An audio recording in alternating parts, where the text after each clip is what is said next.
Mr. Khan, you could have very easily sat this entire election cycle out, but you decided to stand up and be counted. Why? Our son, Captain Khizr Khan, had passed away in 2004, so we had grieved and kept our grief private for 12 years. After Donald Trump had made an announcement that he will ban all Muslims and he will throw out all Hispanic Americans and judges are bad and women are bad, that statement touched so many people throughout the country. Wherever we would go to visit our friends, their small children, Muslims and non-Muslims, Hispanic Americans, they would ask me, "You're an attorney. Could this be possible that we will be thrown out of this country? Can I finish my school? Will my parents be left here or we will be separated?" And that had bothered us to such an extent that we decided that this is the time that we must stand against this tyranny, against this racist remarks, against these policies that he espouses. But it's hard to put yourself out front. It would have been easier to just sit out, but you did it. Those choices each one of us makes, those moral choices, ethical choices, choices for the care of others, that was the lesson that Captain Khizr Khan taught us as his parents throughout his life and at the end of his life. So we deliberately, after discussing with the family, we were informed that there will be backlash, there will be political price, and there will be hatred and dislike. We decided deliberately that this is the time to take the moral stand in care of others and for others, not for the privacy of ourselves.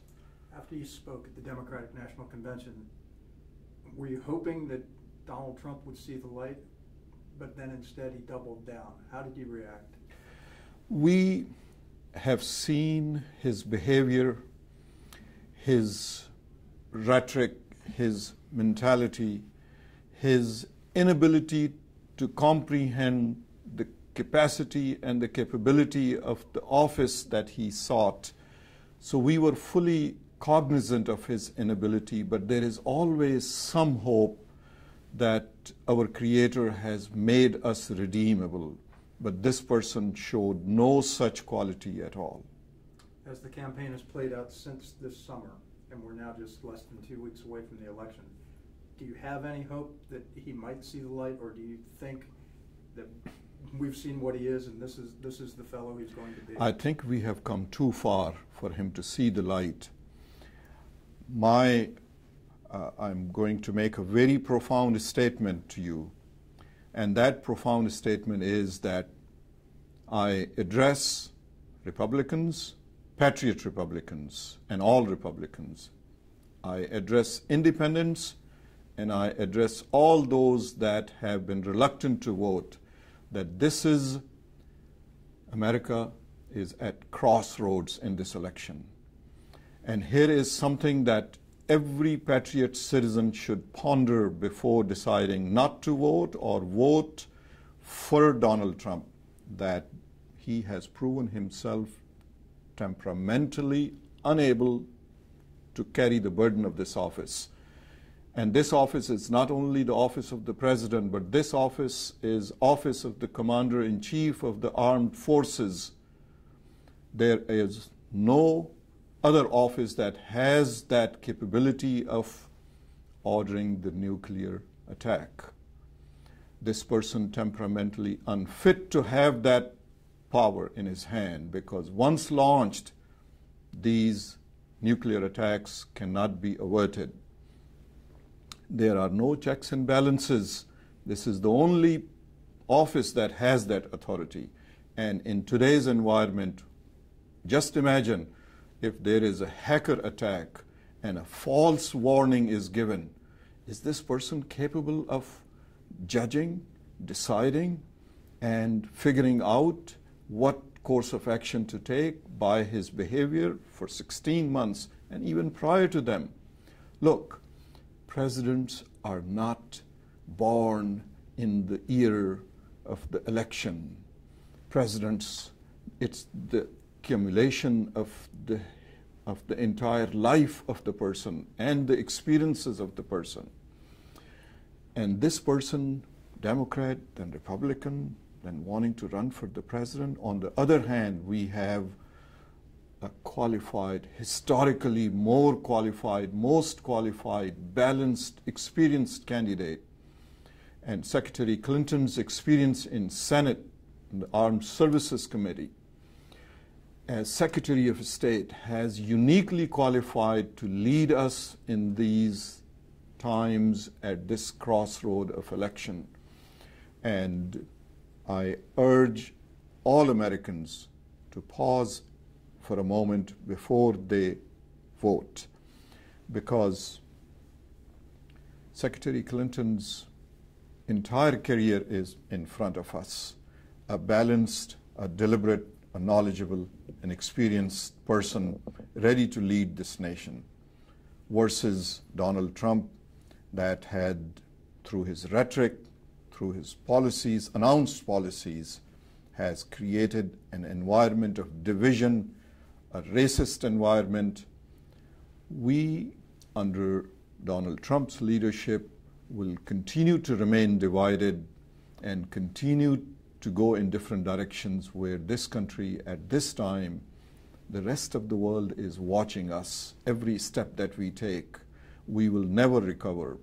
But under the leadership of Secretary Clinton, we will heal, we will move forward. She has shown the capacity, the capability to be the president of the entire country, not only those who have supported her. So if you got a chance to have a one-on-one audience with Donald Trump, what would you say to him? I would implore him that seeking of the office, highest office of this country, is not an accomplishment. It's not building a hotel or building a golf course. Those accomplishments aside, leading a nation requires a different mentality, different capacity, different caliber. Mr. Trump, you have proven to us, you have proven to this nation that you do not have that capability. And a sincere and patriot person would recognize that inability and would move aside and let the people that have the capability, have the experience, have proven their ability to lead this nation, lead this country. You would urge him to not run? Not run. I would urge not only him to not run, I would urge him even now to make sure that he show his patriotism and hand over this struggle and hand over this election to those who have shown the capability and the capacity to run and then be successful leader for this country. What if the polls are wrong and November 9th comes and Donald Trump is indeed our next president? Look, our mission remains to unite this country. Our mission remains to remove the divide that has been created. This country needs to move forward. This country and the rest of the world may not be able to bear the shock of Donald Trump becoming as president. Recently, I was reading an article about the world economies. Most of the world has kept 3 to 5% cushion to deal with the economic meltdown. So has United States. And any shock equal to electing or successful candidacy of Donald Trump will create such an economic backlash in the world system. The world may not be able to bear, the world economies, the world central banks may not be able to bear that shock. We may have again an economic meltdown that we are just recovering.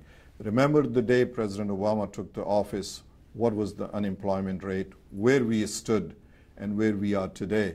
People don't talk about that. People talk about the bad economy of the United States. But look where we were and where we are today. In much better place, much more to do, much more to go, but in a very stable environment. And I implore all Americans to pause for a second, that we need to continue the stable, moving forward economic development that is taking place in this country, instead of creating a shock for the United States economy and for the rest of the world. One last question. I don't know if you've thought of this or not, but asking you to speak on behalf of your son, that's probably a crazy question, but what do you think your son, Captain Khan, would think of Donald Trump as a candidate for president?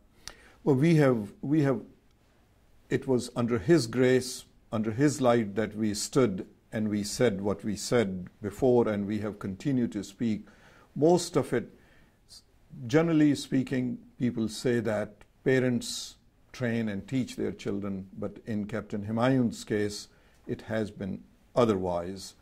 He has taught us, he continues to lead us and continue to teach us, care for others, and he would say exactly the same words that we had been saying throughout this season, this election, and thereafter. Our journey doesn't end on the day of election. Our journey, this would be the first step, our journey to reconcile, to come together, to care for the United States, for its betterment, care for everyone that lives in the United States. So our journey will continue. It'll be under his guidance and under his grace.